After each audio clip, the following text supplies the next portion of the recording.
Here he is, a man who really knows California politics so well, and California politics is something of a bellwether right now. Are the murmurs of what we're seeing in California something that we should be concerned with? He can also speak to the changes in the gerrymandering that's going on across the country. He is the great John Rothman. Hello, John. Good morning. Talk to me about the election and primary and the fact that a Trump acolyte can lead the gubernatorial race right now in California. Can we draw anything from this? Sure. When you have the kind of primary, which we had, which is an open primary, doesn't surprise me at all that Hilton came in number one. If you combined all the Democrats who voted, he wouldn't have come in number one. But the simple truth is Becerra and Hilton are going to square off. And in the end, Becerra will become governor of California because there's no way this state would elect a Steve Hilton. And that's the bottom line. As for Steyer, he tried to buy the election and he put a lot of money in. The great regret a lot of people have now in advertising is that it's over. Steyer is not going anywhere.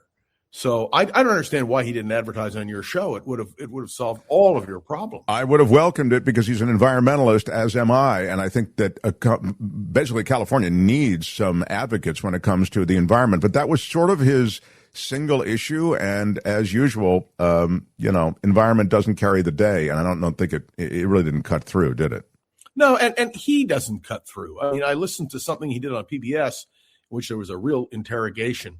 I was not impressed, but when you have multi-billion dollars that you can spend as you see fit, you do what you want.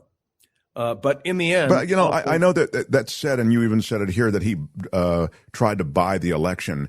And I understand what you mean by that. You're talking about buying all that media time and all that, essentially making the public aware of your name and who you are. But I mean, that's America, and that's American politics, and you got to get your name out there somewhere. So if you can get it out that way, I mean, I don't see a fault in it. Do you? Sure, of course. It's obscene. And is obscene in what way? When you can have somebody spend millions of their own dollars in order to buy an election. No, what does that mean, buy an election? It means by doing just what you were talking about, buying up all the advertising space. To get your name out there. And of course, what happened is that the establishment, the Democratic establishment, in the end wouldn't go along with him. It would have been very nice if the California Democratic Party had said, okay, we'll sell our souls. Come on, Steyer, take over. Would have solved all the financial problems. But there is integrity left. And I would tell you that the campaign now is a clear one. We know who the next governor of California will be. Becerra is going to be the next governor. There's no way Hilton can be elected governor of California. And we just have to go forward. Steyer was attacking Becerra too much. Should have gone after Hilton, says Miss Kitty. Well, the Democrats are going to go after Hilton, and there's a lot to go after. I have his book here. It's quite interesting, written several years ago. But he's a Trumpist. Okay. California isn't going to elect a Trumpist. Yeah, I would agree with you. I mean, I think you're right. The arithmetic kind of does itself after this, but it is a cold slap in the face that a guy like Hilton, who is really a Trumpist, can lead the pack. And you explain it though he didn't lead the pack. Yeah, if you take a look at the total number of votes. Yeah, exactly. He didn't lead the pack, and that's the point. You're saying, look, if there was a consolidation of those Democratic votes, then he would be way Toast. down. Yeah, exactly. I mean, that's a fair point. Thank you. So now, give me your thoughts on two things: the mayoral race in Los Angeles, and tell me what's happening across California and the rest of the nation. Well, I think it's very clear that Bass is going to be reelected as mayor. There's no way that a Republican is going to be elected mayor of Los Angeles. And if you listen very carefully to what is being proposed by Spencer Pratt, it just isn't going to fly. So Bass is going to be reelected, and some would say by default, but she is going to be reelected. And the Republicans will be able to say that even in a state like California, which is a Democratic state, they were able to make a statement both in Los Angeles and statewide. As to the conclusion, let me just stop you there and just a quick follow up. You dismiss Spencer Pratt quickly, and I understand why. I've done a whole bunch of things. I did I want to say like 10 minutes on the show on Spencer Pratt and the fraud of Spencer Pratt. I think it was 2 days ago, but the support that Spencer Pratt has gotten, and the support he's gotten from a lot of segments of Los Angeles that I would think would sort of know better. It speaks to something, and to me, it's concerning. Yeah, go ahead. It's a protest, and I don't blame them. If my house had been burned to the ground, well, you live in Southern California. You've seen the anger of people over what happened with the fire. You experienced it yourself. So the point being here, though, that I'm very practical. I do not see Pratt winning an election in Los Angeles. I see Karen Bass being reelected. And you ask for the implications here in California, the Republican Party will remain a minority party. And I want to be very clear of having a Democratic primary and a Republican primary. Let the candidates square off with their own voters, and then you have a real contest. So you're not a fan of the current configuration, is what you're saying, of the primary. It's nonsense. Okay. And by the way, the same thing applies in Los Angeles. Although remember that in L.A., a race is nonpartisan, just like in San Francisco. You don't have Democratic and Republican labels. But I would prefer, in a statewide contest, to have a Democratic primary and a Republican primary. I just think it's cleaner. And what if we'd ended up with two Democrats running against each other or two Republicans running against each other? It defeats the whole purpose of an election. Show me a little bit of what's happening in the rest of the nation, if you would, Tony. Give me that. You have a wrap package on the rest of or the election in New Jersey, either one. You can start there. Cut 12 is one place you could start if you'd like. And this gives you a sense, at least, as how some things are shaking out elsewhere. We'll get Rothman's thoughts to advance to the November election. Los Angeles Mayor Karen Bass will be on the ballot this fall, seeking her second term in office. Last night, she thanked supporters for standing by her despite a controversial first term. Over these last 3.5 years, we have laid a foundation, and we're going to build on that foundation because we know what a city we have and what a city we can be. And let me just say that tomorrow begins the second half of this journey. Bass is the only candidate from her race to have secured her spot in November. The Associated Press hasn't yet called the second candidate who's going to be her competition. But as of now, Republican candidate and former reality TV star Spencer Pratt is in contention. He told reporters last night he's already focused on November. Well, obviously God wanted 5 more months of me exposing all the failures of our mayor. So it's going to be a fun ride. I hope she's ready. Are you ready?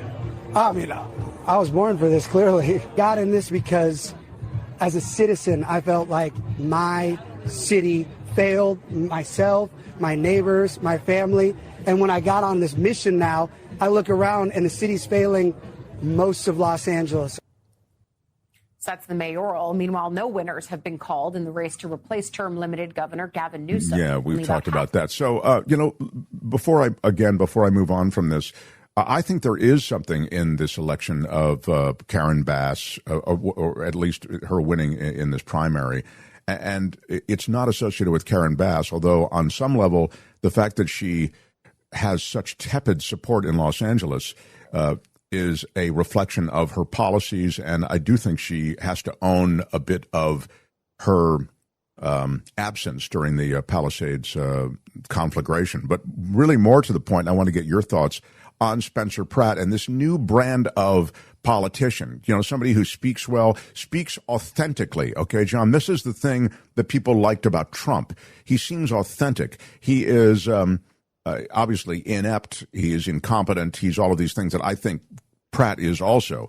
But he comes across well. So in interviews, in podcasts, in those gang interviews that we just seen, you end up with a guy who just seems as though he's sincere. Here's the AI-generated video that he did where he plays Batman, and he's got Mayor Bass as the Joker. I mean, he does all the stuff that's sort of contemporary now in the political sphere. So speak to me about this new kind of candidate who comes without any qualifications. Guys never run anything, okay? Never run a charity, never run a pawn shop. The guys run nothing. And he comes forward, but because he's got the anger and the righteous indignation of someone who's lost his home in a fire, that he comes through this way as though he's a reformer. You've summed it up beautifully. He has no qualification, and that's it. Same thing applies with Hilton running for governor. He has no qualification. But what these people have learned is that you can be without qualification and even get elected president of the United States. So the nature of politics, as I have grown up with it, has changed profoundly. The importance of political parties has changed profoundly, and we're going to have to get used to it. But I'm going to tell you, I intend to be deeply involved in the effort to have a separate Democratic and Republican primary so that we really have a choice. I would rather have seen that kind of choice where you would have had a real contest. But we didn't have that, and we have to do what we've got. So I'm going to tell you right now, Becerra is going to be the next governor of California, and he will become a national political figure. And if you were looking for a good vice presidential running mate and you were the nominee of the Democratic Party, he's a man of color. He's been in a president's cabinet. He's been in the House of Representatives. He is a man who clearly has the background and might make for an interesting non-entity as a vice presidential candidate. How about a little cut 16, which is what is happening in New Jersey? I love it. Let's do New Jersey. Yeah, here is Tony to give you a little of that. Steve Gornack, he's talking through stop for a second. This guy's he got the Mark Thompson show bump, didn't he? That winner in New Jersey. Go back a second or two. You'll see it. He is he's a winner as a result. Anybody who's on the Mark Thompson program gets a bump. Absolutely. It's true. It's true. You can, I mean, it's anyway. You know who I am? All right, go ahead and kind roll. Of a big Just go ahead and roll it, please. All right. I know, your live stream, where you were talking about the 12th district in New Jersey as well. This was an interesting one. We have a projected winner in this race in Dr. Adam Hamouie. Interesting race. On this side, you had 8 Democrats, super blue. Israel was a factor, and support for and against in this race, too. This race got national attention. A flood of outside money came in on behalf of Hamouie in this race. A new pro-Palestine super PAC backed him. There had been controversy in the final weeks of this campaign, really throughout this campaign, honestly, about Hamouie and his ties to Sheikh Omar Abdul Rahman. He had testified at his terrorism trial back in 1995. Some of his opponents tried to make an issue out of this. This is a very splintered field right here, but Hamouie, it's not a huge share of the vote, but it's certainly more than enough tonight. Okay, so we've talked to New Jersey. We're also looking at Iowa. We've had numbers come in, and I would tell you the thing that I'm so interested in is what's going on in this Senate race here. We called the race, projected it for Josh Turek here. Moderate from a rural district, somebody who represents Council Bluffs, won by 6 votes in 2022, and he ran in a district that is super red. It's gone Republican since 68, basically, in the presidential. This was a really interesting choice for Democrats between these two candidates because they're both state legislators. And as you mentioned, Turek represents a district that went for Donald Trump. There's no Democrat in the Iowa state legislature who represents a more pro-Trump district than Turek. His opponent, Walz, there's no Democrat in the Iowa state legislature who represents a more anti-Trump district than Walz. It's the most liberal district in the state. In fact, it just lit up right here. This is the only county where Walz is leading tonight. It's his home county, Johnson County. You can see there, it's no match for what Turek got. But Democrats, Turek had been making the electability argument based on that contrast I just said. Yeah. And clearly Democratic voters in Iowa bought into that. And we're going to talk about this more. This situation in Iowa is being played out as sort of the diminishing power of Donald Trump. Can you speak to that, John? Well, there's no question that Donald Trump is a president who is a lame duck. And let's define that. That means that you're about to go out of office. He's got another 2 years, a little bit longer. And clearly his power in the Republican Party is strong. But his power in terms of influencing public opinion, I don't think is as strong. And he will be diminished with each passing day. The only thing that Donald Trump has going for him is Donald Trump. That is to say, the people who support him are almost cultish in their devotion to him. And when you can control a block of voters in a close election, and you can say, well, this is my choice, and it makes a difference. Donald Trump's purge of moderate Republicans is one of the real tragedies in American political history. Not because I'm a Republican, but because you have to have a loyal opposition within a political party. And Donald Trump eliminates anyone who he doesn't like. Take a look at Indiana. He's not looking for a plurality of opinion. Donald Trump is not. It's my way or the highway with Donald Trump. But just to underscore what and put a specific on it, there's a gubernatorial race in Iowa, and the Trump-backed candidate lost. And Trump jumped in kind of like parachuting in 3 days before the election to give him his stamp of approval. But it was not enough to carry him. And so you end up with... Look what's happening in that state between the tariffs, the price of gasoline, the price of fertilizer. Of course, there is going to be a rejection of some of Donald Trump. And let me assure you of one thing, and I really believe this. It's not I'm talking about Trump. Every incumbent president finds themselves weakened as their term of office expires. What I find equally interesting is that J.D. Vance and Marco Rubio have been weighing in. And I will predict here that if things go the way they're going, the ticket will be Vance and Rubio in 2028, because that would be a ticket which Donald Trump himself has sort of promoted and then backed away from. That sort of makes sense. But when you have Rubio giving testimony before Congress saying the war is over, and when we know it isn't, the credibility of that Republican ticket's in trouble. If I were just on Rubio, play a little bit of Rubio being questioned by Cory Booker. It's cut 7, please, Tony. And you can. By the way, is also running for president. Cory Booker is going to run. Mr. Secretary, you and I talked a lot about Africa, and I raised concerns about a lot of the cuts. To all the cuts. We're seeing globally an increase in tuberculosis, an increase in malaria cases. We see a continued ongoing on the continent HIV crisis. And the United States has pulled back from a lot of its investments in those areas. Now with the crisis with Ebola, we see that the challenges that have been brought about as a result of our surveillance, early detection, and the like. So I'm just very concerned about what the administration's strategy is, because we're clearly seeing here that what goes on the continent of Africa directly affects our public health as well. Well, first of all, I don't agree with that assessment. I mean, first of all, it's not about cutting back. The response here is not just how much money you spend. It's what results you're going to get. Now, let's talk about Ebola for a second. Ebola, the outbreak in Ebola was in a war-torn, isolated rural area in the DRC. That's where that began. Since that time, our response has been very quick, very rapid. Well, so you're saying you did not cut early detection periods. I'm saying that whatever you're pointing to as the cut is not the reason why there was an Ebola outbreak. I'm not connecting the two. I'm simply saying. Well, you are connecting them. You said that our cuts. Senator Rubio, I'm not trying to get in an argument with you. I would really like to actually have my questions answered. So very quickly, we cut early detection when it comes to infectious diseases on the continent. Factually, this is not an opinion. We made those cuts. We cut early warning systems on the continent. It had nothing to do with the Ebola outbreak. So I don't need to tell you, Secretary Rubio, that we're living in a place where an infectious disease crisis anywhere is a threat to public health everywhere. The United States has made major reductions in these areas that have put us more at risk. If you're talking about this clearly Ebola crisis, there's other things and other cuts we've made, and you see it factually. Even our own State Department personnel that I've talked to are saying we're less prepared for a global outbreak than we were before. And my worry is, specifically in a budget hearing, is this budget makes even deeper cuts into the kind of things that could prevent the next outbreak, or, as we've seen with unfortunately with COVID, have us more prepared. Yeah, I don't agree with that.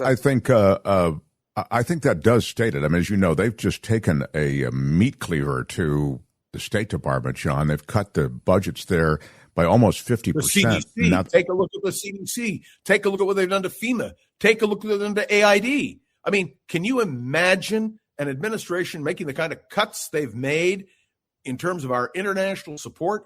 And he's right about your ability to detect and help with the containment of an infectious disease like Ebola. He's absolutely right about that, is Booker. Let me just add, because I think it's really important, that if we are hit by a major attack, whether it's by a germ or by a nation or by a terrorist, we aren't prepared. And everybody knows we're not prepared. Just talk to people in FEMA. He's gutted FEMA. Can you imagine? And here we are in hurricane season. Can you imagine? Or if there were a major disaster here in California, say there were a massive earthquake, we're not prepared.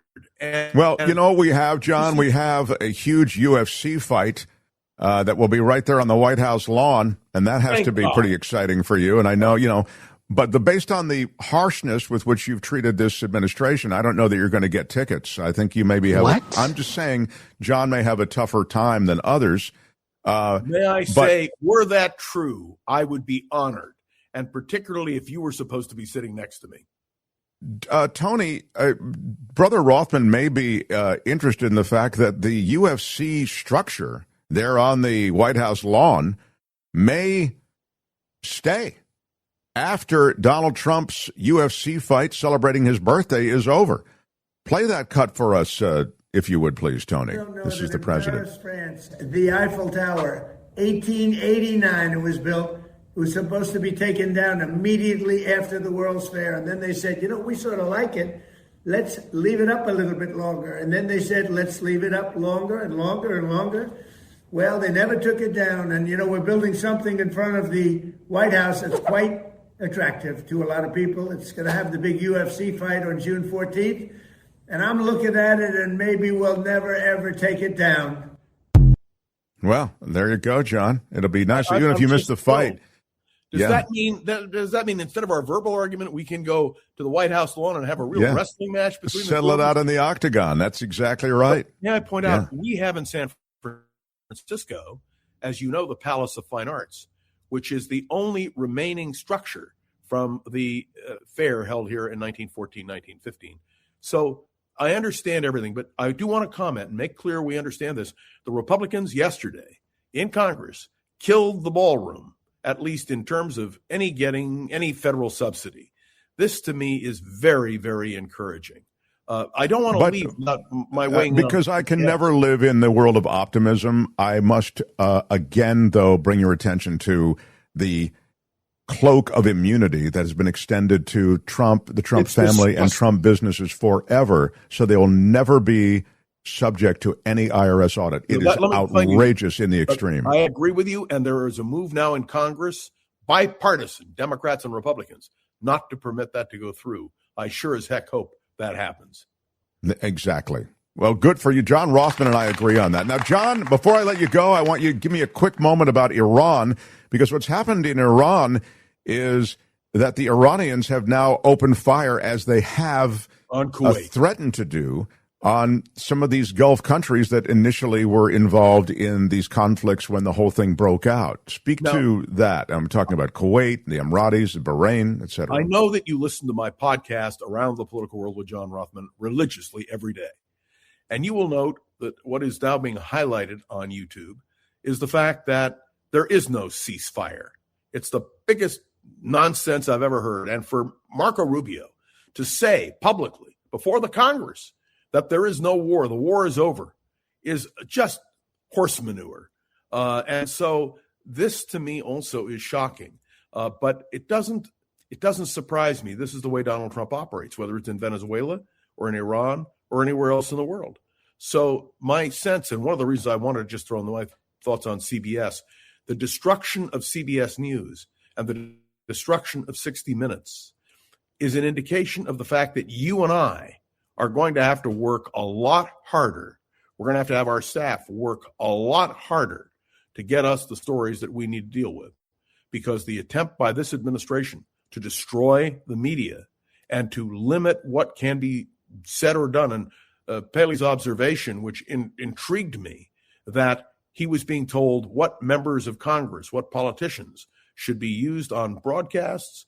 I mean, to me, it's so outrageous, so egregious, and a violation of the First Amendment. I want to be clear on this, Mark. I don't want there to be any ambiguity. Donald Trump is a danger to democracy. He's a danger to America. He's a danger to the world.